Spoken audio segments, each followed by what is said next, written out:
వచ్చేసి మనకు 4.5 ఎకర్స్ లో ఉంది. మన వెంచర్ వచ్చేసి 40 and 33 feet రోడ్స్ ఉన్నాయి.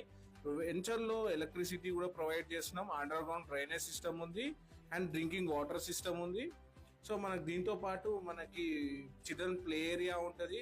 ప్లాట్ సైజ్ వచ్చేసి మినిమం 146 స్క్వేర్ యార్డ్స్ నుంచి 170 and 400 స్క్వేర్ యార్డ్స్ కూడా ఉంటాయి. దీంట్లో కమర్షియల్ బిట్స్ కూడా ఉన్నాయి మన వెంచర్ లో. మన వెంచర్ చుట్టూ కాంపౌండ్ వాల్ ఉంటుంది. Grand entrance arch